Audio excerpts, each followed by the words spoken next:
Welcome to Live from America podcast, the way it was intended to be. Noam Dworman and me. He's here. Welcome back, Noam Dworman. 2 weeks Hi, in a row. So Hatem. proud of you. Greetings from Wells, Maine. And special guest, Adaam Levin-Areddy. Levin-Areddy. I can't just say that, being Egyptian and all that. Host of the entirety of my name is just a troll against people. So against humanity. He's the host of Uncertain Things and a great friend. We met a few months ago at the Olive Tree, which is, as hot as the Comedy Cellar is, the Olive Tree upstairs of the Comedy Cellar is like where you meet all the interesting people and have great conversation. No, I'm always. Oh my God, this is gonna be a long. Oh yeah, Adam, welcome to the show. Hatem. I'm frozen again. Oh my God, now you're confusing your Jews and your Arabs together. Damn. Yeah, I know. He's here. Too much. Can you hear me? But aren't you half Arabic? I'm saying you get a bit of my Arabic mixed with the Jew, and you're like everything's confused. Is it Hatem James Levin-Areddy? Hatem Ever. Okay. Here we go. We return. Adaam, the host of Uncertain Things, back. The introduction is already there. Thank you so much for being here. Of course. Sorry about all the internet stuff, but so much to talk about. You have Arabic, no was saying? Yeah, a quarter. What's a quarter? Lebanese. We discussed this. I have the best Arabic bloodline. It's true. Lebanese are the coolest people in the Arab, I think. Yeah, it doesn't get better. We talked about Feroz, right? Didn't we talk about Feroz? The singer. Yeah.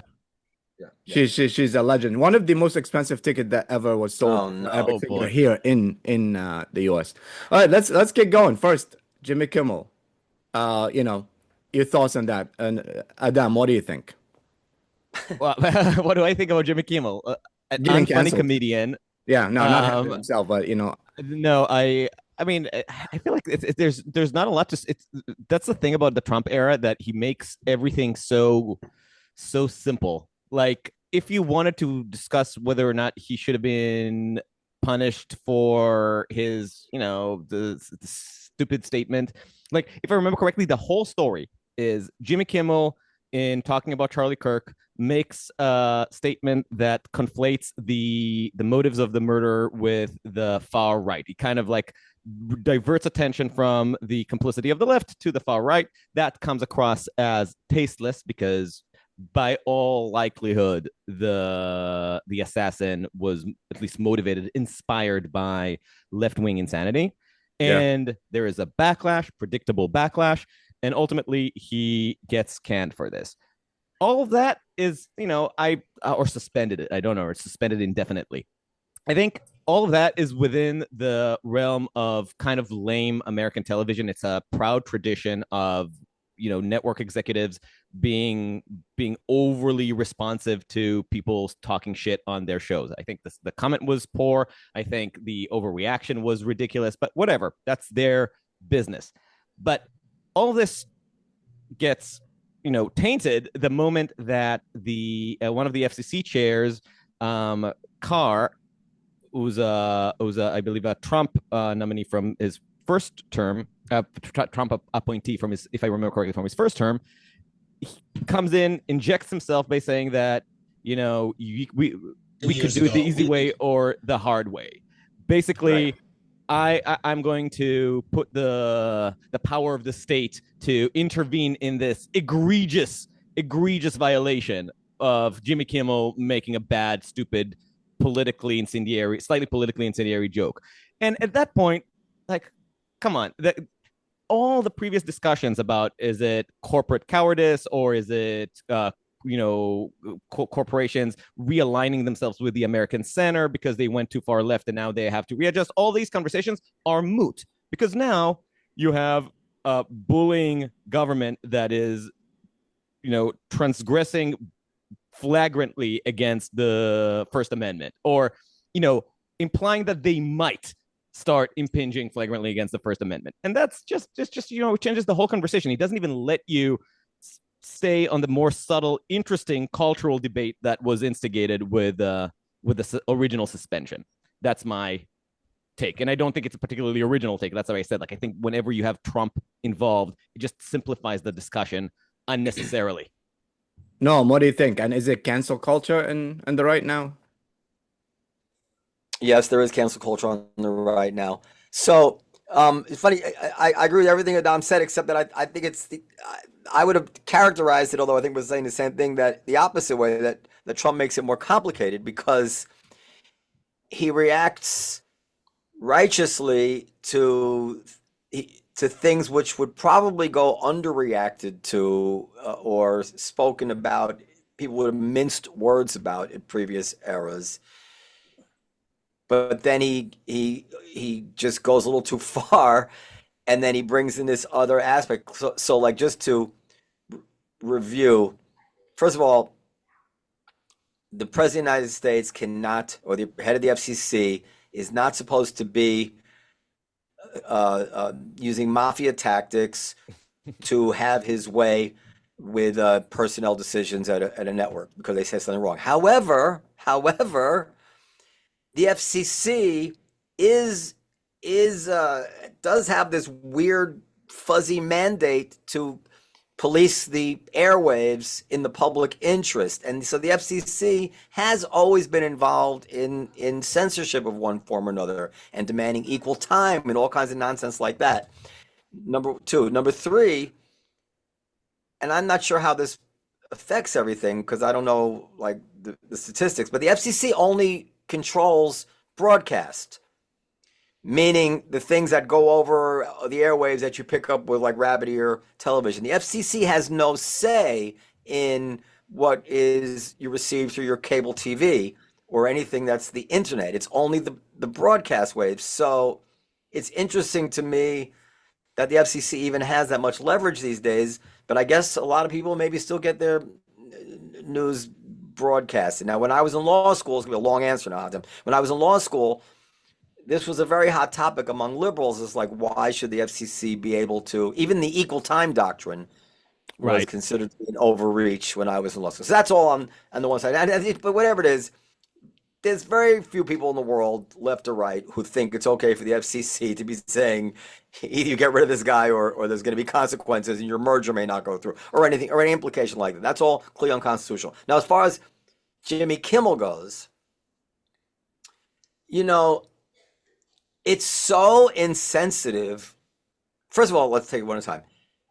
The point he was making was completely unfounded factually, which is astounding to me. Like just stating, it seemed to imply that this was a MAGA. You could parse the words to say he didn't mean that, but that was clearly what everybody took from it, that this was motivated by MAGA. And there was absolutely no evidence to that, except maybe in some fever swamp websites that Jimmy Kimmel traffics in. But even if he thought it was a 50% chance, 70% chance, 80% chance, you would think he'd keep his friggin' mouth shut. You don't go public with that unless you're 100% sure. That's number one. Number two is no. I want to respond to your number one because or add. Yes.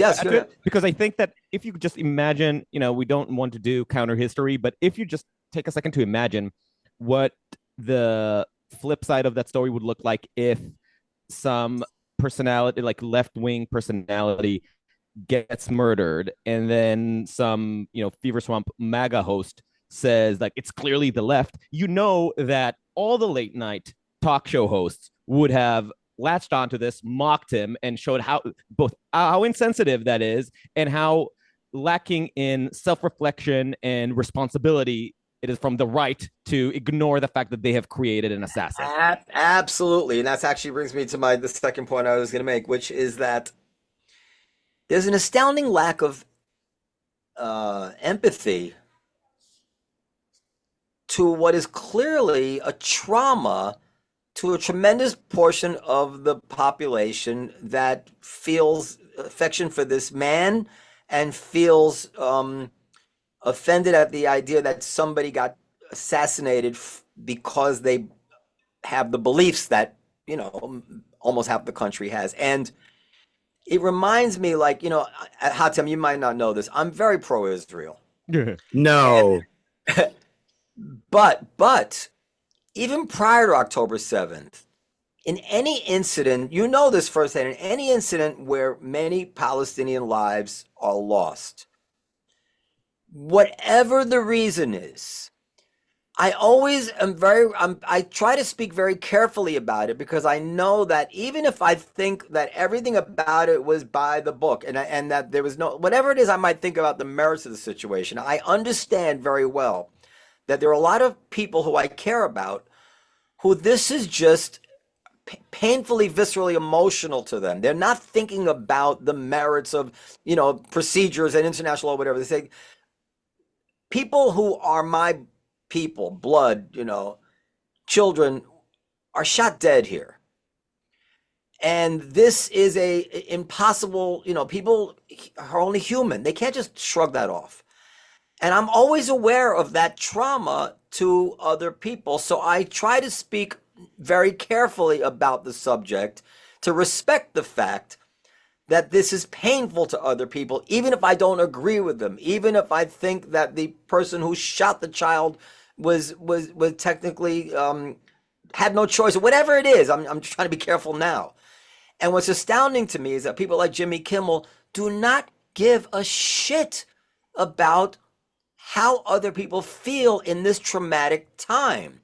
It's kind of like the Dixie Chicks and or whatever, but it's not. It's just like, and what's the matter with this guy? And then finally, I just say, can I share my screen to play you something? Because a friend of mine shared me a really interesting Johnny Carson thing, and this really goes to what I feel like, and Hatem knows this. These people lose track of the fact that they're entertainers. You did not get hired because you're a deeply insightful about the I was world, just going to make that, deeply knowledgeable about anything that has to do with politics. You're there to friggin' entertain. And here is Johnny Carson from the, I don't know, it's probably the 80s or something. Let me unshare it because I don't know if I ticked off all the boxes. My first time on a new computer. Hold on, advanced, share sound, optimize your video settings. Okay, now I'm going to share, and let's see if you can hear it. And the show was fine. Do you get sensitive about the fact that people say he'll never take a serious controversy? Well, I have an answer to that. I said, now, tell me the last time that Jack Benny, Red Skelton, Benny comedian, used his show to do serious issues. That's not what I'm there for. Can't they see that? But you're not. Why do they think that just because you have a Tonight Show that you must deal in serious issues? That's a danger. It's a real danger. Once you start that, you start to get that self-important feeling that what you say has great import. And strangely enough, you could use that show as a forum. You could sway people, and I don't think you should as an entertainer. all right. Yeah, I actually was going to make that point. A couple of points that I wanted to make. That's what I underline it. Carson hit it exactly right. That self-important feeling. Is anybody more self-satisfied than Jimmy Kimmel? Like it's so just to end where we started. This is why it's complicated, because I don't know that Kimmel wouldn't have been fired or suspended even if the FCC hadn't stepped on that. People have been fired, and I'm not familiar with all the previous FCC censorship issues to really put this in context. They said something overtly, but so anyway, it's just all very complicated. But yes, in the end, he shouldn't have. Constitutionally, I prefer Disney would have said, "Listen, we're not firing this guy, but it's on principle." Because we don't ever want to sacrifice the principle that the government should have no say in what we're doing. If you had just stayed out of it, Donald Trump, we are offended by what he said. If you just stayed out of it, we might have actually done something about it. But we're not going to do anything about it, and we're standing behind Jimmy Kimmel because the free speech principle is more important than anything other thing. That would be an awesome statement for Disney to make. Right, exactly. And would require the sort of backbone that you can't imagine Disney to have. But this is what I mean by the moment that the Trump administration injected themselves unnecessarily into this, they made it morally more simple. It would have been a complicated question for Disney and for the left culturally to have with itself. were it not for Trump entering the fray. Once they're in, now you're turning it, or pushing towards turning it, into a semi-authoritarian free speech issue, which in my mind just makes it more simple. Yeah. It's first, it's not a news show. It's supposed to be comedy, but you see this thing is even in a lot of comedy specials where, the Netflix specials, the hour specials are like of comedians talking, like almost giving a speech versus doing comedy and entertaining and stuff like that. But what about the deal that was going through? Like, because you both kind of like wrapped it up just a little bit. Like, I think that's a big deal. That's the reason all of this done. No? You think just because Jimmy Kimmel said they trying to pay no anything but one of them, but you don't think that the big deal, that a lot of money behind it? No? You got cut off a lot, I have to tell you, but a lot of money behind. What do you mean? A lot of money behind. There was a big deal that Disney wanted, so a lot of money is involved in the decision of satisfying Trump. Yeah, apparently. I'm not that. Maybe Adaam knows more than I do. I think there is. No, yeah. I mean, there's first of all, there's constantly the thing is that the Trump administration has shown, to some extent, Biden has done too, but Trump especially has shown that they are more than willing to inflict political penalties on any corporation, any private corporation and stop deals, stop acquisitions. So even if there wasn't an imminent kind of a deal that Disney needs approval, the very threat from the administration implies not just that the FCC might intervene in this particular case, but rather that the Trump administration has its eyes on you, and what a vindictive son of a bitch this guy is. So if you're on their wrong side, they're going to treat you like a mafia boss, and it's going to come and bite you in the ass. If not today, then in a year. But he didn't have leverage. That's the point, is like now he has leverage. He's a businessman, so he have leverage, which is the big deal going through. Right. No, but I'm saying even if it weren't, I'm saying that at some point, if you're doing business in America at this scale, you're going to rub against regulators. So the signaling that the person at the top of all regulatory agencies is not just comfortable with inserting politics into his decisions, but he's overt about it. He is telling all the companies in every private company in America that if Trump has his eyes on you, you're in trouble. You better play nice. You better fall in line. And that's the problem. The problem isn't whether or not this particular, whether Trump played leverage on Disney in this particular case. The problem is that he's just signaling to the entire market that he will bring politics to bear. That's bad. Yes. Now, I will say something on behalf of the right, and the right is something I've been criticizing a lot lately. Ted Cruz and some other big name I can't remember now.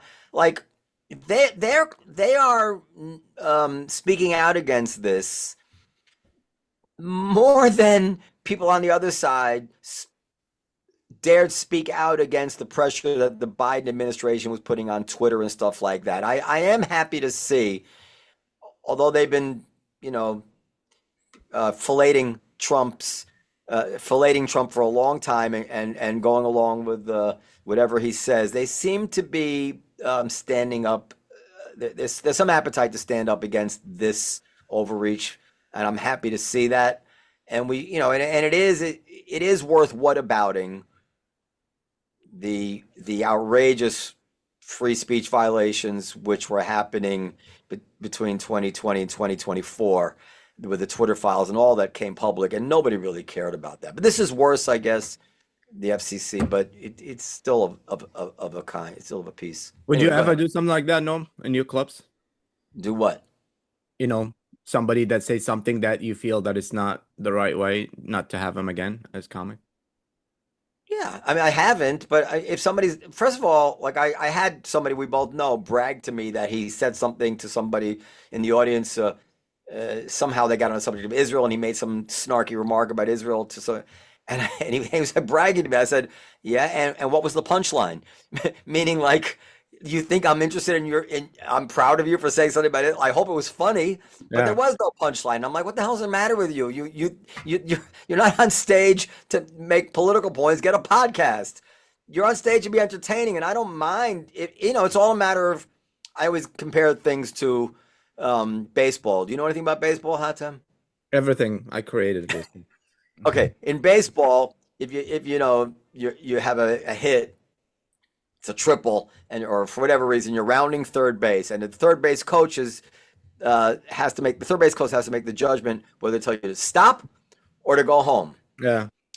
And quite often the third base coach will say stop, and the runner will ignore the third base coach and go all the way home. Yeah. And this is the thing: if he gets thrown out at home, he's in big trouble. He blew the sign. But if he's safe, and he's a hero, and he wins the game, and everybody just shuts up. So this is the same way it is with show business. Like, listen, I don't want people up there making political statements to either side. But if the audience finds it funny, yeah, okay, you blew the sign, but you're safe at home. So and in the end, as long as you're funny, I'm not going to, have a big negative reaction to it. But the thing is, usually it's not funny. Usually it's not. Yeah. If my friend and colleague Jonah Goldberg would probably see all of this as part of a theme that he often talks about, which is people need to stay in their lane. And everything we're talking about is people not staying in their lane. Comedians that think that they are political gurus, and government that thinks that it needs to moralize the public. Can I make one? Because it is, and I'm sure people are thinking this, so it's worth saying out loud. It is a little bit complicated because politics is a generic category for humor. And there's a long tradition of political humor in America. And even Johnny Carson did political jokes. So it's all in the... Different between being a comedian who wades into politics and thinking that you are a political guru, and that you're guiding your flock into enlightenment, and that's the way that they've been behaving basically since 2016, I would say. Yeah. So it's in the how, not in the what, and it's a sliding scale. And Bill Maher, and it's different people, but I think we're all saying the same thing. But right. What's really glaring to me is that he really didn't seem to make any kind of joke.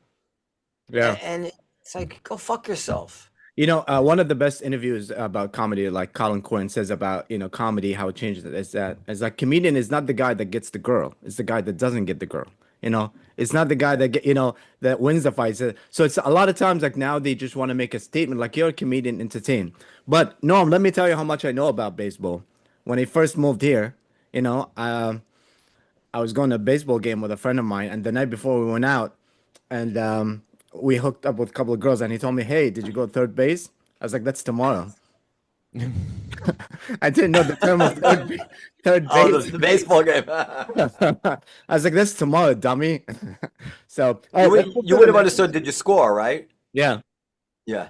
No, I understand it now, but like I didn't understand it back then. It's like, what's the third base? It's like, All right, what's the next topic? Come on. Let's go with the Trump immigration, the 1K H-1B visa now. Oh. Now it's 1K. So this reminds me a lot. Is like I think one of the big reasons that the Second World War, like Hitler lost it, is like when he attacked all the Jewish community, especially the scientists, and they start fleeing to allegedly. Go ahead. And they start fleeing to the United States, and they made obviously all the biggest scientists in the world, and they make big advances, and like the biggest mind in the world came here. And you would think that Hitler would say like, okay, all of you out except you, Einstein, you can stay, I like you, so are you worried about this? Something like that could happen here now with China trying to take all the smartest minds? Are we doing as hard as we do to get the special smart people with the visas and stuff like that? What do you think? Adaam, you want to go first? Sure. I mean, first of all, the UK already. Adaam is here legally, by the way, in case anybody's going. Go ahead. If anybody's worried about the accent and the pronunciation of the name, I have my papers sorted out. Although I think they focus on Hatem, not Adaam. Don't worry. Oh, okay. But both of us are here legally. Although I think the problem is that Trump has not been above flirting with denaturalizing people. So who knows? Who knows? We're all potential targets. I think the UK already is trying to jump in, and I think Australia too. They're offering China as well. No fee applications and processing for certain talents.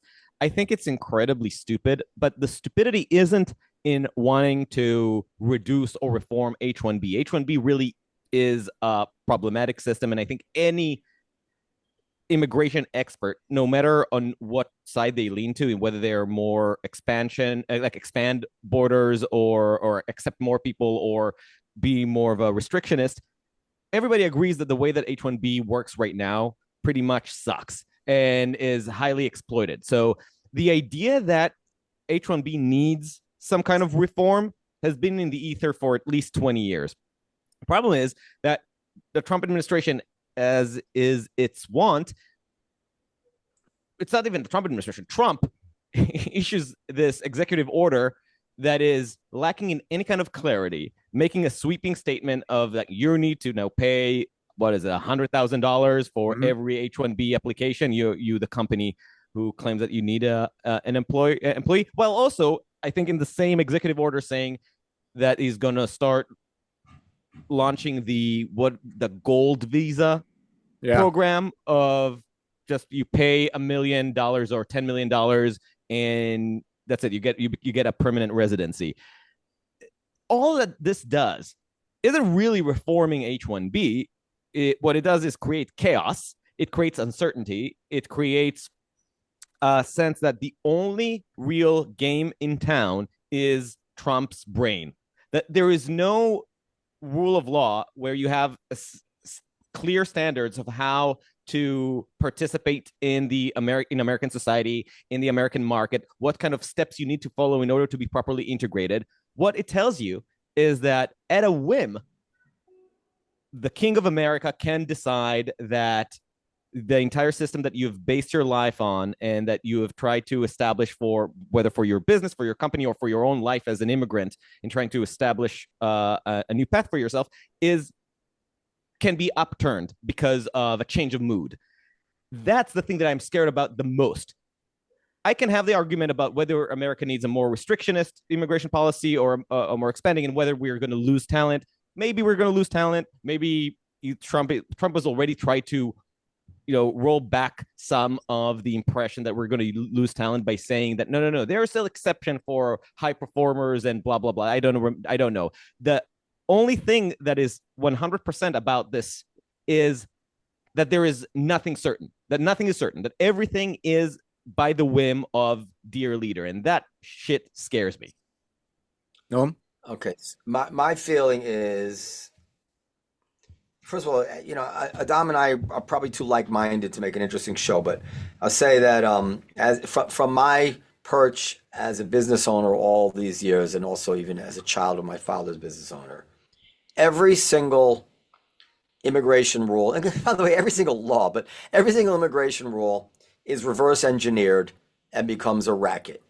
And there is no, whether it's H-1B or the other various ways that I know people try to figure, including getting married, everything is what people say, okay, well, how do you get around that? And this is how you do it. So, including asylum. Like, people go to these asylum hearings, they know exactly, or interviews, just like the first scene in Scarface. Everybody knows exactly what to say to get asylum. Everybody knows exactly what to say to get H-1B. The immigration attorneys give the employers a letter, say, this is what you write for my, and hey, Noam, can you help me out? I'm trying to get a green card. Can you say that, you're appealing to Filipino people and you need art workers? Yes, I need the Filipino artists because they're a big number of our customers. It's a racket, right? So, and let me just say, Trump is not anti-H-1B visas. Trump has fought with Steve Bannon about this. Trump wanted to give every single person who finishes college a visa. Trump is not, people are going to roll their eyes, but if you really understand Trump's position, it's very consistent. He is not trying to keep skilled people out of America. I agree. That's not where he comes from. Yeah. I agree. But people think, he's just trying to keep, no. So nothing works like money. There is a very, I don't know if 100,000 is the right price, but there is, if this visa is to be for employers to bring in people who have special skills, is that what it is? I think that's what it is, to bring in special skills. Well, if it really is a special skill in demand, then it makes sense that they would be ready to pay something for it. Maybe 100,000 is too much. Maybe it's a sliding scale. Maybe smaller companies should pay less. I don't know how you work that out, but it's not a crazy idea. And I was tweaking some liberals. It's like, they're all about congestion pricing. There's too many people. People are abusing the roads. Yeah, you charge for it, and all of a sudden, the people who it's more important to will pay for it, and the people who's not quite so important won't. So, I don't mock. Obviously, the rollout and the sloppiness this is typical Trump. But the notion that they want to reform that system so it just doesn't become a racket. If you want it to not be a racket, there's part of me which says, better to cast a wide net and allow a certain amount of this abuse, because many of the people who probably wouldn't have come in otherwise also turn out to be fantastic American citizens, turn out to be very, very happy that they came in. I'm not really responding to that. But if you agree that, yes, we should have H-1B visas and they should be legitimate, if you believe that, then charging doesn't seem crazy to me. I think, I agree with you that, in immigration law, we, especially immigrants, we know how to go around it, what to say. Hatem, I'm gonna pay the extra $3 a month for your internet. I don't know what's going on. It's Israeli internet. I don't know what's going on. T-Mobile, this is T-Mobile internet you have. Do you use Verizon, and it works perfectly. I don't know why this is. I think use an Ethernet cable. Okay, go ahead. Yeah, this is what. Are you on the proper Wi-Fi? I am. Are you still? Am I still breaking down? I was like, I don't know. No. Okay. Whenever you say something interesting, it stops. Go ahead. Yeah. Okay. So I think as an immigrant, I agree with you. Oh my God, is it again? No, we're just laughing at your accent. Go ahead. Yeah. Okay. As an immigrant, I agree that every law that you know how to go around and how to do this and how to do that, and what exactly to say. My only problem is that he ties everything with money. Everything that Trump does, in terms of deals. Money talk. Listen, can I interrupt you, tell a story that but Adaam doesn't know it, and the viewers will probably like it. Years ago in the olive tree, the rule was that the drink, obviously sodas and water were free, and juice and were free to the servers. And my father would come in and see a half-drunk glass of orange juice here and a quarter-drunk glass of orange juice here, because it was free. So people would they say, put it down. When you remember where they put it, I'll get another one, get another one, get another one, get another one. And my father said, that's it. From now on, if you want juice, it's a nickel. Nobody drank juice anymore. That was it. It was a diminutive, even if nobody cared about the nickel. Just the fact that you had to pay 5 cents was enough to eliminate 98% of the consumption of the juice. And this is human nature. And of course, as I'm saying it, I realize that people who are getting these visas, they're already paying their lawyers and all that. But the employers who are really hit up by people already in the country to go through all this rigmarole to get people to stay in the country, if they have to pay money, of course, if it's too low, the person applying will just offer that money to reimburse the employer. It's always hard to get, but at some point the employer says, listen, you can't ask me to do that. I'm not paying this kind of money, and I don't want to take $10,000 under the table. I could get audited. Money works. I mean, everything is money with Trump, but this is a money issue. It's an economic, but also the argument that it theoretically comes to solve is that H-1B has been a way to suppress local wages and to look for foreign talent because employers can pay them less. And ding, I think ding. So the logic makes sense. That part tracks. If you're saying like, okay, if you really want that foreign talent, if you actually think that this is somebody that is irreplaceable with anybody in this country, then prove it. Then show that you're willing to pay the premium of that. You're not actually just suppressing wages, that you're paying $100K more for that talent because they're so irreplaceable. If they aren't irreplaceable, then here you can hire from the wealthy pool of potential American employees and pay them appropriately and let the actual market determine the cost. But I just want to make sure that my issue is that I think that the policy, you can make a lot of sense in the policy. The problem is, for me, again, the rollout, which is not trivial because it's the Trump sloppiness, and he loves that sloppiness because it gives him, and I think it's a psychological habit of his, that even when he has great ideas, and some of the Trump policies are actually good in theory, but because their rollout are so tied into his own whim and mood, it makes it unclear, uncertain, and creates chaos. And chaos is bad. Chaos is bad for the rule of law, and that is bad for business as well.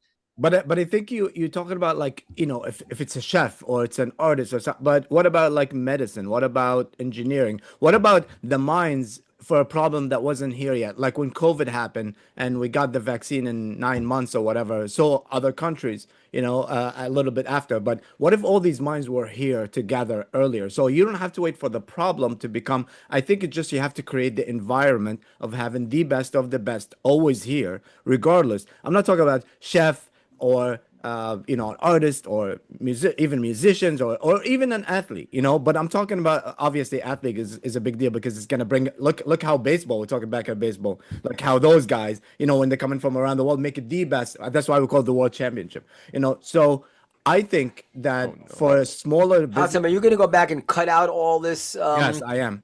Okay, go ahead. Now I lost my train of thoughts. But the important part is like the golden visa. When you pay a lot, how is that secure? A lot of terrorists can do that, right? They have the money. It's not that they don't. You can argue that. I mean, I don't know what kind of, forgot the. I don't know what kind of process it's going to go through. I'm trying to think if I've read any vetting process that was described. I don't know that there were. Gentlemen, we got to get to the Palestinian state because we're running out. I see we're running out of time. Oh, yeah. Cut. All right. This is Adaam's expertise. Okay. So you guys want to sing a song to celebrate? What do you want to do? I mean, okay. Adaam, I'm very curious to know your response to this Palestinian state. Yeah, sure. To me, it's a big. At this point, it's a big. Who cares? I think it's kind of embarrassing the way it's been done. I think but over the past 2 years, somebody like me, if I had any respect for the multilateral international apparatus, I don't think I ever had much, but whatever little respect that I had has been completely shattered. So the idea that the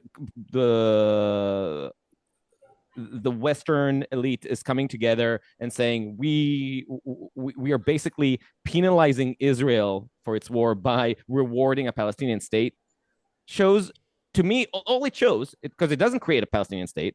It doesn't actually establish. It doesn't even condition the recognition with the development of the necessary governance and the necessary rules of applications that are required for a real recognizable state by the the standard international law.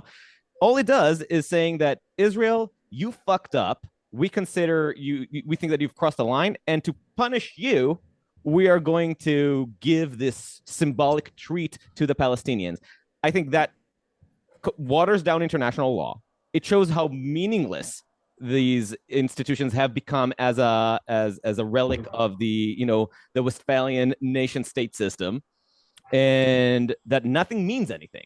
So what does Israel take from that? Israel takes from that it can no longer really rely on the diplomatic channels to have some kind of consistent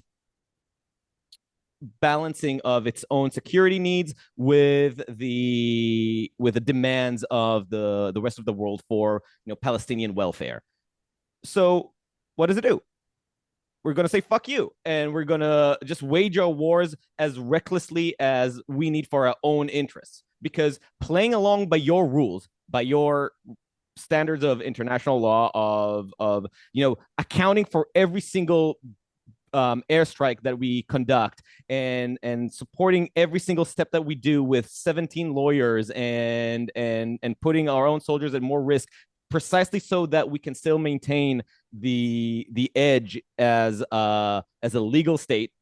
Having all that effort that has put more of our lives at risk, that has cost us a lot of overhead in waging this war, all this has been for nothing, because you're just tossing the entire system to the bin. Fine, then we're back into might make right rules, and nothing that you do matters anymore. That's what you're doing. You have basically diluted your own international cooperative authority by showing you that the rules of how a state becomes a state no longer matters, and you can just declare a state as out of spite, as a fuck you to another country that you don't like. Okay, let's live in this world and see who benefits from it. I don't think Palestinians are going to benefit from it. Can I ask you one thing before Noam goes his opinion and then my opinion? Do you believe that it should be a Palestinian state? Are you questioning the timing or the state itself? I think that the Palestinian state is the only, like a two-state solution, the old school two-state solution, is the only way to reach some kind of healthy future in this region. So you're questioning the timing? No, I'm questioning. First of all, there's no establishment of a Palestinian state. There is no Palestinian state. This doesn't do anything. Then the recognition, all the recognition does is a fuck you to Israel. It is not an actual. Recognition of a state requires you to be able to show your governance. Requires you to be able to show that you have a mechanism for some kind of election and some kind of application into the liberal world order. None of this has already been established. All this is perspective. It's saying at some point Mahmoud Abbas maybe will have an election. At some point, maybe there will be a functional governance and sovereignty in the Palestinian states. And by the way, this is something that Tal Becker said, and I didn't even think about that. One of the requirements to be recognized as a state is the understanding that you have sovereignty over your own territories. According to the same people who have now recognized the Palestinian state, the sovereign is the occupying Israeli forces. That's what you do when you accuse Israel. It's not accusation. It is technically true under international law. Israel is still conducting military occupation of the territories of the West Bank. So if there is an occupation, how can you say that there is a state there? The state happens after the occupation is resolved and has established its own sovereignty. Then you can be recognized as a state. Right now, what are they recognizing? Israel was recognized as a state after it has already established its sovereignty and at its mechanism for governance and its democratic, infrastructure. Only then did the countries of the world come together to decide whether they're going to recognize it as a state, not as a theory. The Balfour Declaration did not recognize a Jewish state, right? So this performative recognizing of a Palestinian state doesn't do anything in terms of changing the reality on the ground for Palestinians, doesn't really do anything to change the reality on the ground for Israelis. It makes European countries feel really, really good about themselves. And maybe a few people on Twitter feel good about themselves. And maybe, maybe it gives some morale to Palestinians who need that support. And that much I'm fine with. That's great. But in reality, it tells Israel that the rules that you've been playing with very carefully no longer apply, that we don't care anymore about playing the game according to the rule book that you understood for the 75, 80 years of your existence. Now we're just going to, we're going to play it by ear. So Israel is going to start playing it by ear. That's my guess. And second, it basically legitimizes the sort of chaos and okay. Sorry. Just to say this, it legitimizes the corrupt governance that exists right now in the Palestinian Authority without actually requiring them to do the actual work of reforming their governance and become a stable government, the stable government that is required for a state recognition or a recognizable state. So, my thoughts, and I don't have, I don't feel like I really have a firm, a deep knowledge of what it all means. But First of all, it is a way of the Western world signing on, without saying it, to the notion that Israel is committing a genocide. This is the strong implication, in my mind, to my mind, of what this is, and that deeply bothers me. The more I look into it, I've been reading Elie Wiesel's book this week. This genocide accusation is just so indefensible, as I think I demonstrated by having some genocide experts on my show. But that's number one. Number two, it's only going to make, I believe, and I think Hatem will agree, it's going to allow Hamas, if it ends up surviving, it's going to make them look heroic to the Palestinian people, and they're going to beat their chests in victory. And in that way, it will be a counterproductive to the very outcome that the Europeans claim they want, because the least likely entity to reach a negotiated settlement with Israel for a state is Hamas, obviously. Now there's blood in the water, and they feel that these methods have been successful, so why won't they be successful in the future? Number three, it implies another lie, which is that the obstacle to a state has been Israel. Israel has offered states on silver platters. Israel's begged them to friggin' take states, and they turned it down again and again and again. Ehud Olmert ran on a platform of unilateral withdrawal from the West Bank, i.e. giving them a state, and they turned it down.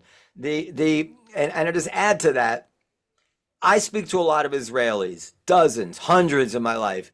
Hatem, you speak to hundreds of Arabs.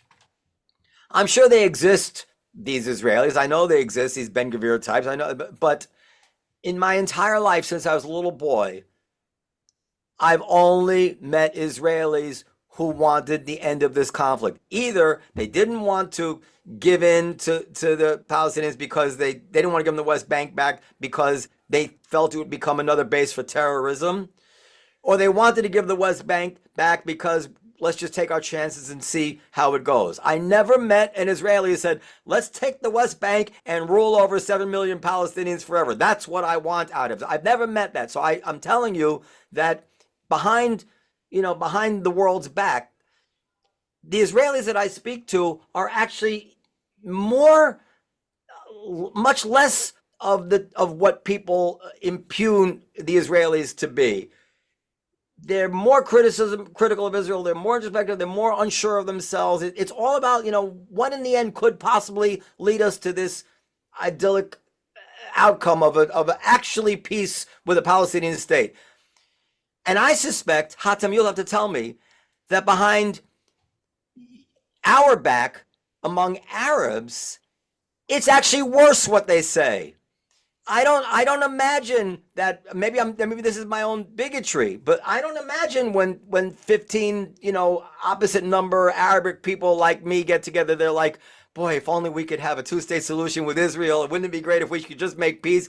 I think it's all about the long-term struggle. It's working. We can get them. Because the reason I say that is only because you can read Haaretz, 1,000 times a year and find Israelis, and it's not just the writers, and they have an audience who are, far, far left about this stuff. Where is the single Palestinian leader anywhere on planet Earth, not only vulnerable, in Gaza, who says, we need a Sadat. We need to tell Israel we want two states. We were this close in 2008. Let's just tell them we want the 2008 thing, and let's start there. Let's ask them. Let's go to speak at the Knesset. It doesn't exist. Lapid was prime minister for that short, brief period a couple years ago, and the first thing he does is get in front of the UN and says, we want a two-state solution. We want to help you in Gaza. We want to put money in. All that we ask is no more rockets. This is the Israeli prime minister. And immediately rockets came in, and immediately the Israeli public throws him right out of office. Because why do they throw him out of office? Because they don't want peace? Because they said your weakness is provocative. That's the reason they vote right wing. I'm always shocked that Israel is not more right wing than they are. Not less right wing, more right wing than they are. Because I remember we had one friggin' rocket attack, so to speak, as it were, on 9/11 in America, and we were ready to blow up the entire planet. We chased bin Laden down for 10 years until we found him, right? And he didn't have hostages, and he wasn't promising to do it again. And he was tied to a dialysis machine somewhere in Pakistan, whatever it is. And we chase him to the ends of the earth, and then we judge Israel while they and just one more thing, because it's so outrageous. And while all this was happening and genocide and all this stuff, Hamas deems it fit to release a hostage video of a guy saying, I'm digging my own grave. Looks like a concentration camp victim. Hamas releases a video of the guy saying, I'm digging my own grave. And the world yawns. What? And the world yawns. It's unfucking believable. Well, and point five, whatever it is, I would say that I'm not sure the unintended consequences of this won't be good for Israel, because the more the Western world puts its fingerprints on the Palestinian state, the more they become somewhat interested and accountable that they're not humiliated by what they've done.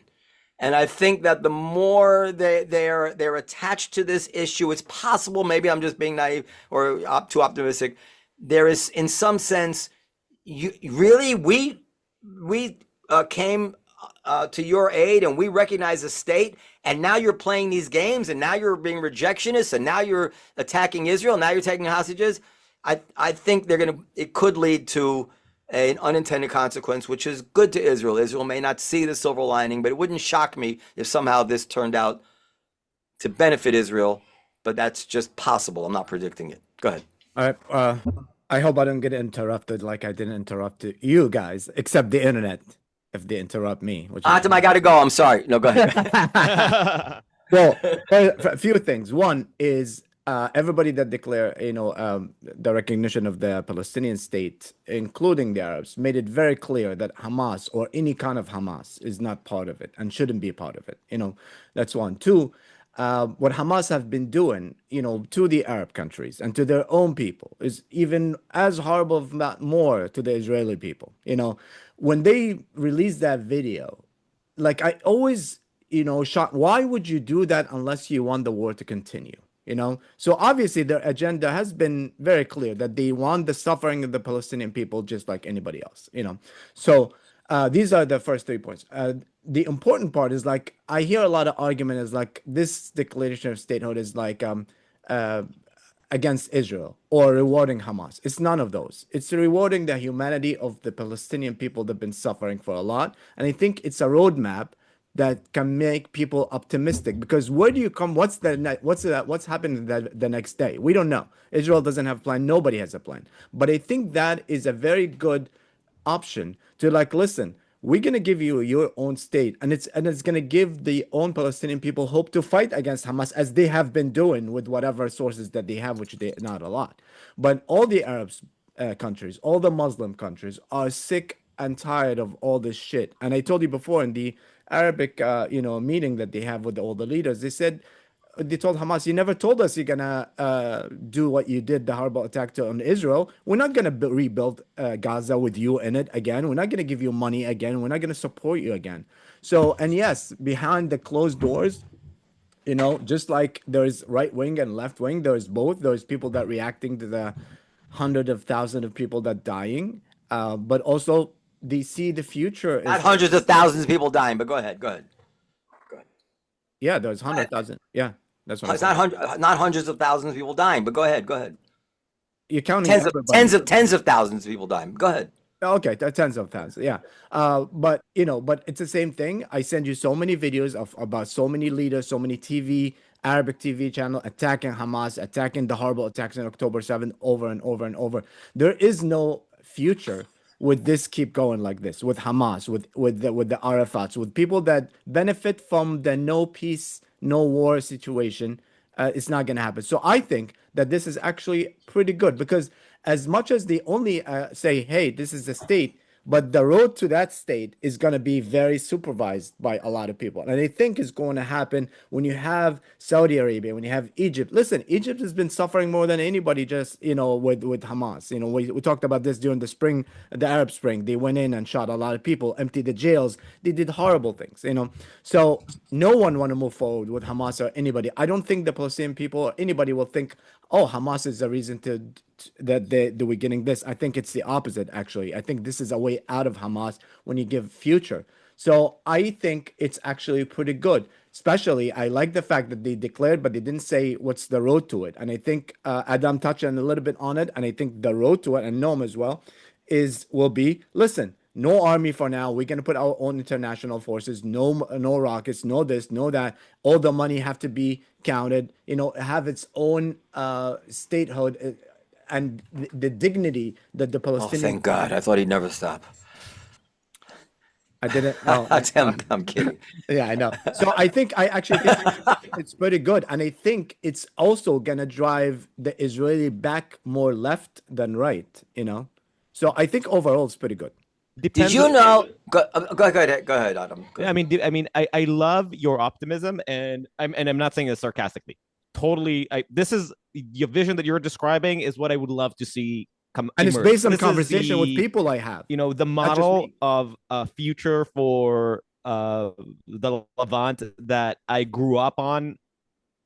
I hope it's still possible. I hope you're right. I hope that your understanding of how these incentives are going to align is correct. All I can say is based on past experiences. That's right. I can't believe that this is how the incentives are going to be read regionally. And I will also say that, and again, morally, you're correct. I think that the idea of empowering the Palestinian people to self-govern and to have them be actually responsible for their own country and not to be run by gangsters would be a good thing. I don't think that this will be the result because here's the point. The fact that there is no roadmap is exactly the problem.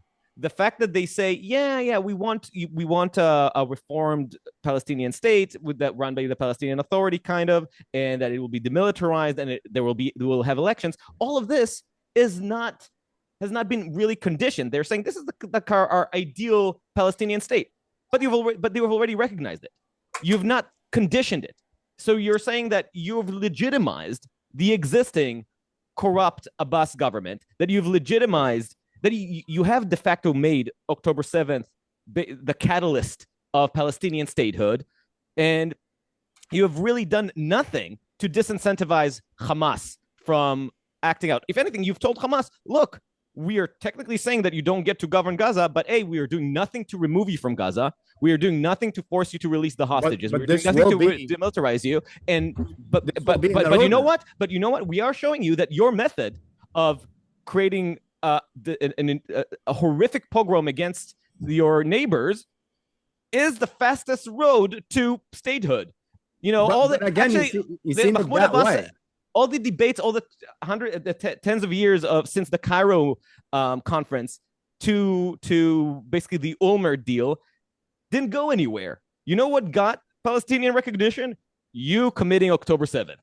Yeah, I don't see it that way. And the thing is, like, the reason I'm not just pointing on like emotion and feeling, like when you look at the difference in history between the backup of Saudi Arabia, Qatar, UAE, all these to the Palestinian versus not now, that's a big deal. And the turning point in the peace between Egypt and Israel was the 6th of October war, the 73 war. And then they managed to be like, okay, you know what? We both want peace. We don't want this shit anymore. We're going to keep going. So I think it's a good turning point. And I like that they didn't make the roadmap yet, because the roadmap should include Israel, Saudi Arabia, Egypt. But the one thing that they made sure of is like there's no future with Hamas ever, or any Hamas. And I think that's a great thing. So I don't think that the history is kind of repeating itself because So the you people think, that you think okay, but obviously this is the thing, Hatem. I have this with you sometimes because I feel like there's not a um a comprehensive worldview here. Obviously, this elevates Hamas because they've achieved something. If you want Hamas out of power, that's only going to happen at the hands of the Israeli military. But you don't support a continuation of the war. The 1-2 punch of the world recognizing the Palestinian state and Israel surrendering essentially to Hamas is going to bring about almost surely 100% on 180 degrees the opposite outcome from what you claim to want. but here's the difference. But I know you won't actually engage me on that point. I'm You're trying going to some you're going but you I'm just setting up for the listeners because they're going to hear it afterwards. You need to tell me how you're going to get Hamas out of power. Okay, Now so this that is what, now that the world has recognized the Palestinian state, and if Israel exceeds to Hamas's demands, tell me how that happens. okay. It's very easy, and I said it from day one, by the way. Is like Very easy. Very easy. Go ahead. I Yeah. don't think that Hamas ends with the Israeli continue the war. Hamas ends when there is no way they can go anywhere. Not to Libya, not to Qatar, not to Egypt, not Kuwait. They're done. This is how it should be done. And that's the whole world, not just Israel, do it, you know? And I said in day one, and you remember that correctly, in day one in the war, is like, why they attacking Gaza when they should be going to Qatar and get the leaders there in Iran? Don't tell me about the past. How is Hamas going to be wrested from power now if once they've achieved this statehood and Israel is defeated? Well, this is what I'm saying. Like Hamas right now. See, he's got nothing. I didn't even finish a sentence. I No, said you froze. You froze. Go ahead. Oh, okay. No, I said Hamas right now. I don't think that they should be. I think he's doing this on purpose to think. I don't think they should be annexed to Libya or anything. I think they should be arrested. The whole world should be okay. The Palestinian state to happen, Hamas need to surrender to Israel and they go to jails. That way, you put the pressure on Hamas. Now the people is like, you know what? You want a Palestinian state? You need to get out. No, it's not what they're trying to do. And what I said is like more like a George Bush, the first one, Gulf War coalition of Arab country and Muslim country and the world. They go into Gaza and they have Hamas surrender with the civilian. Israel shouldn't be even forces involved at all in this. You cannot have like either both ways. Like, oh, they want it this way, so let's kill everybody. It doesn't. It's not right, you know.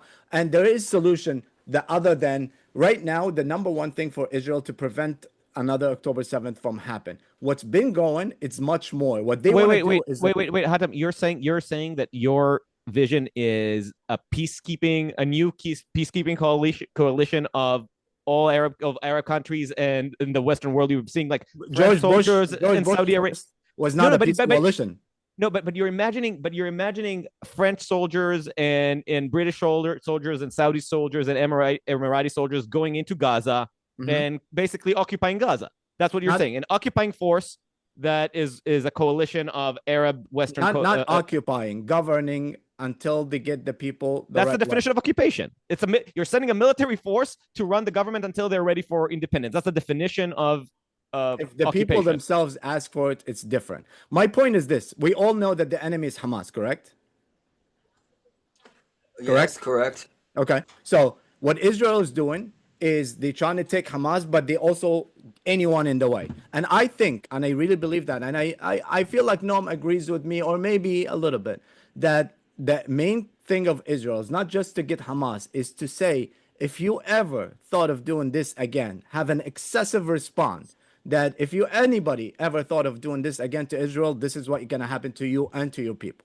I think this is what the story is right now. And I think it's being too much. And what's going to happen, what worries me is like when these kids grow up, are they going to be loving Israel or are they going to be hating Israel? So the hate is going to continue. You know, that you're making more people justified this time hating the place. So we have to have a real solution. And we had 20 years of Israel constantly trying to expand its economic support of Palestinians, and did that not create a generation of Israel lovers? So no, but at the same time, no, I agree with you. However, it was also dealing with people. It's like dealing, it's the same thing like I don't know if you had this conversation in the olive tree with the Syrian new president. It's like you're dealing Yeah. with Hamas. What do you expect? You're dealing with Taliban. What do you expect? You use them when you have certain point. So, and I always also say from day one, the Palestinians need to have a leader. Somebody need to rise up and be like, hey, I'm going to do this. We But agree, but we don't. But they don't have that. That's exactly they the do, point. but I don't think they have the support yet. They need to have a better job with that. Who is the Sadat? Who is their Sadat right now?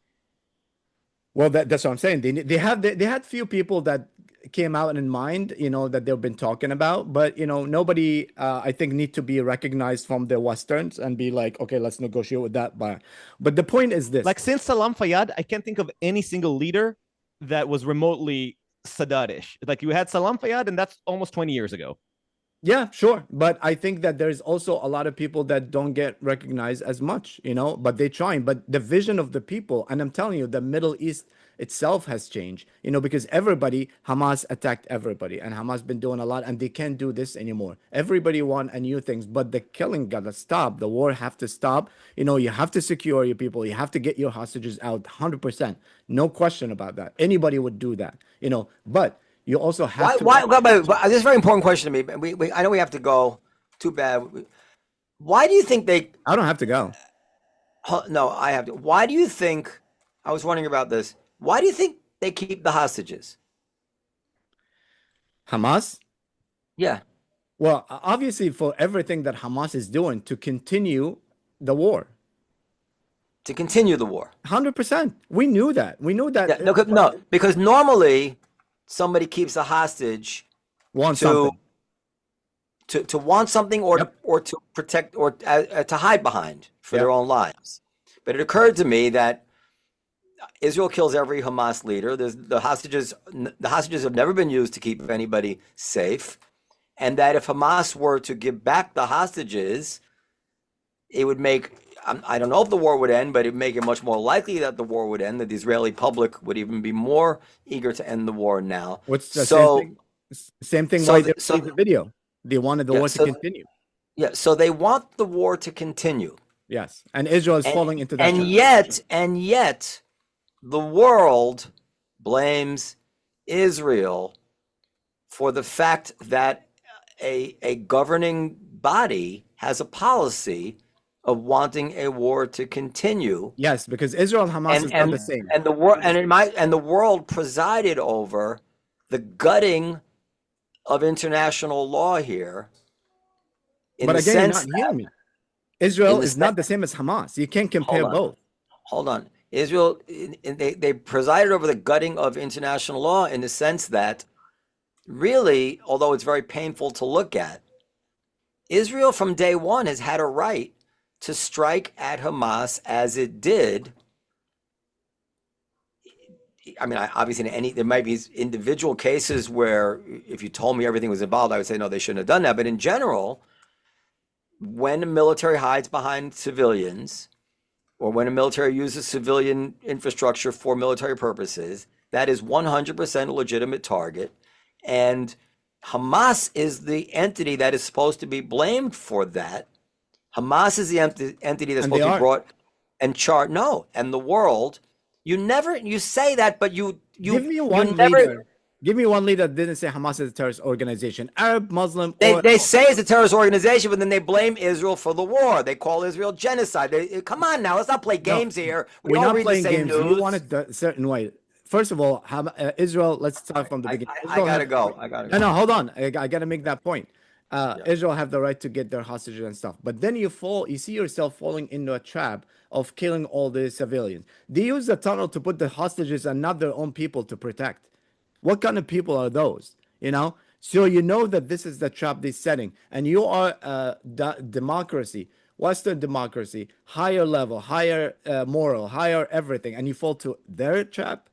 No, it's not. That's right. But this is exactly the thing. No, it's not immoral. This is the problem. The international law, the Geneva Conventions, these are the highest expressions of the considered morality of the world, because the considered morality is much more complicated than the fact that if people are dying, it's immoral.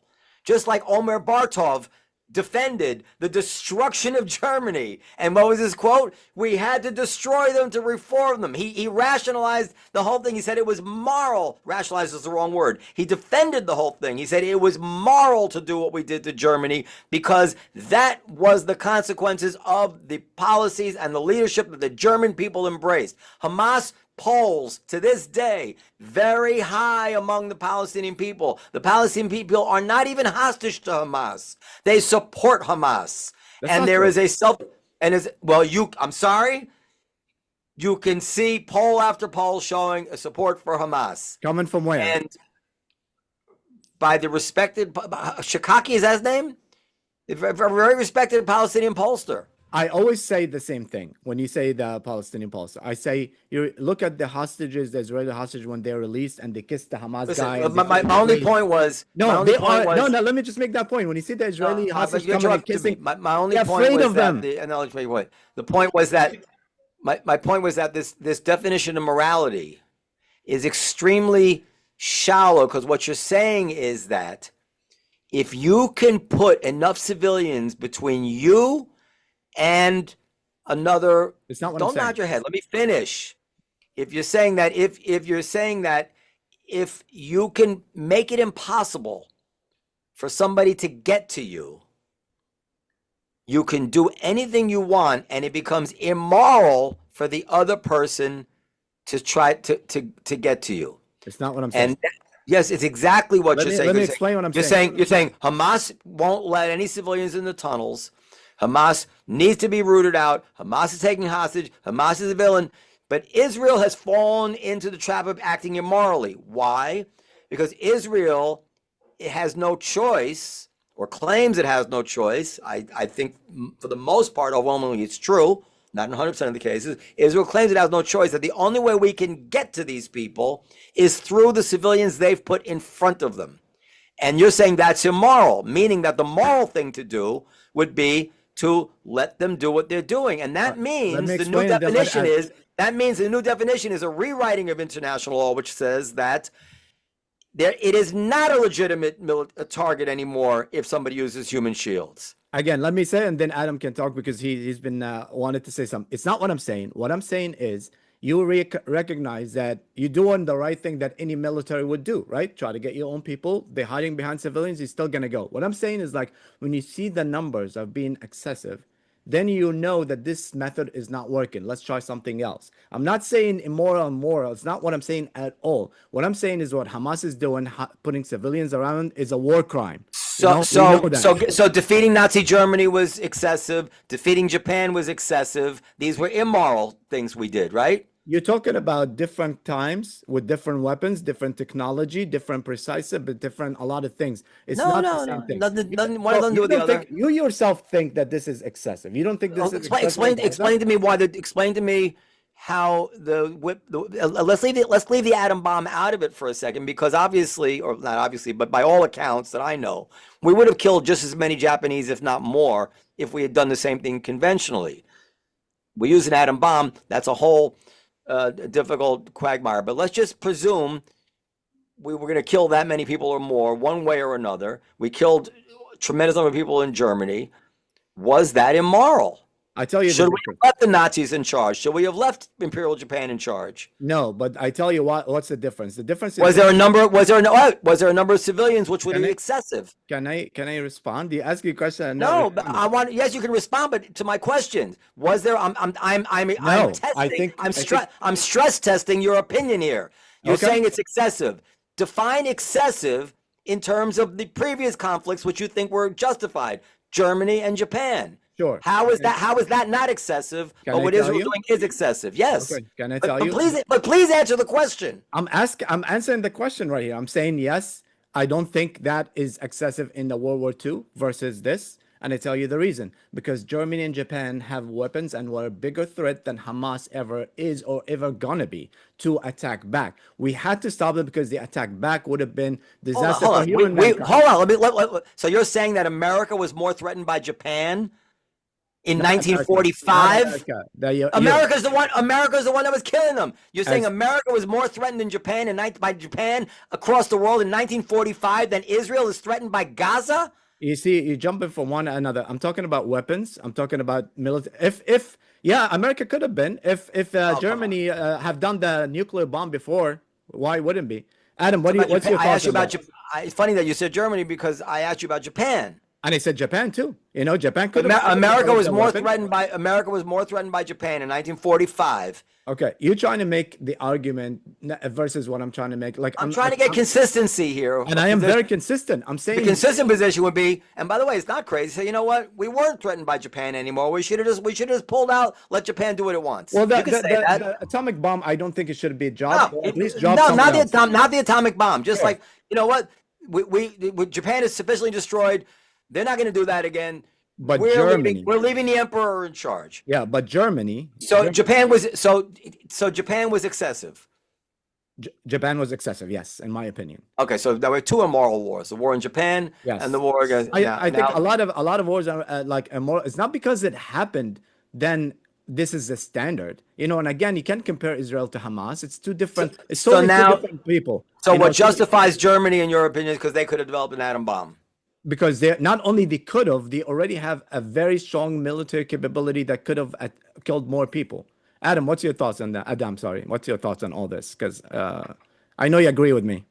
Yeah, I mean, well, I also will have to go, gentlemen. In this, I have to go. Yeah. Yeah. But so I will just say that I think that this is. I would love to reopen this conversation at another time, maybe when Hatem gets like a big boys internet and we can actually proper back and forth. This But- never happened before. It never did. No, it's usually me. But until then, I think Hatem.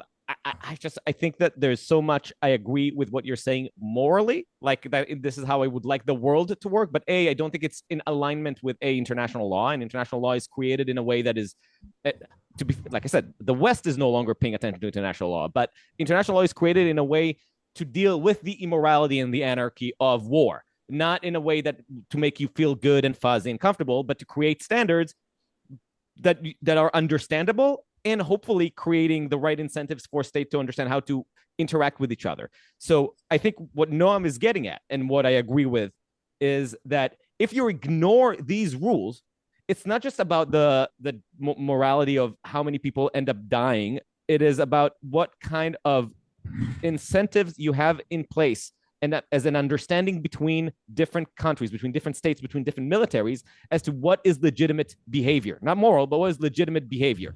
And by basically castrating Israel and telling Israel that it cannot go to execute a full war after the illegitimate and immoral and vicious and savage attack of October 7th, and it cannot go to war to try to save as many as it can of its own hostages after people have been stolen from its land illegally and immorally, telling Israel that it cannot prosecute this war down to victory and while following the standards of international law, which it theoretically has been trying to do. Telling Israel that it can no longer follow those rules is not just bad for Israel, which is obviously something that I care about. It's not just bad for, I think, Palestinians, because de facto it is empowering Hamas. And as we all agree, Hamas is a tyrant on the Palestinians as much as it's been to Israelis. So it is empowering Hamas and it's bad for Israel. But ultimately, it's really, really, really bad for the world order. Because But just to be clear, I didn't say not to do the war. I didn't say don't do the war like this with the excessive, knowing that you're not gaining anything new for the 7 months. So basically, so here's the question. It all comes down to, will we look at Israel attack on Gaza City, which may be a waste, or it may be a total military success, right? So what you're saying will be judged retroactively in a couple of months if all the signals are that Israel wants to wrap up the war by the end of the year, maybe even by the next 2 months. So if within 2 months, within 2-3 months, Israel ekes out significant military victory and is able to point out to what it has achieved in Gaza City, will you eat your own words? I understand, like, if in 3 months Israel is basically in the same place that it is now, it has been a waste. But if in 3 months it actually does manage to prosecute the war to meaningful victory, that there is no more Hamas infrastructure, and maybe even, God helping, some hostages are rescued, will you admit that, well, actually, it has done the right thing by I your would, standards. I would for two things. One is that when you tell me what is the winning goal, you Okay. know, what is defeating Hamas means. And the second thing is like I think with the amount of innocent people that died, you know, it's already too much. But we never understood from day one what is Well, morally, Hamas. a single innocent person dead is Sure, too much. absolutely, moral, right? absolutely, yeah. But the amount, you know, the amount is that you don't think the amount is too much. I The know. amou- No, I don't know what is too much. I don't know what is too much. I think it's horrible. It's tragic. Even if it's like, I don't know if whether it's 1,000 innocents or 50,000 innocents, it's bad. It's really bad, and I don't want that. Like, I don't think that. So let's forget about Obviously, that part. no Israeli. I mean, I assume that except for the psychopaths in Israel, and every society has psychopaths, but Sure. no Israeli politically is really is into the death of Palestinians. It is not part of our charter There's a lot to of kill Israelis innocent that are speaking Palestinians. out. Yeah, there's a lot of Jewish and Israelis that Yes, really there are some. against There are it, some. The majority of Israelis are against it. Sure, there are some psychopaths and zealots, and because we're a free society, they get to have their voice. But that's not representative, not of Israeli politics. That's not representative of the Israeli consensus. Nobody wants dead Palestinians. Nobody wants dead Palestinians. That's not our goal. Our goal is to destroy death cult that has made it its mission to destroy Jews in the Middle East. Last thing before Hatem, I ask you a question because it's but just one more question. What I really have to go. Let me you have to go. Okay, we'll all go. Gentlemen, it's been awesome. We'll continue it whenever. We'll do it again next week. Bye. Part Bye. two next week. Yep, sure. Bye. Bye. Thank you very much. When you coming back, Noam?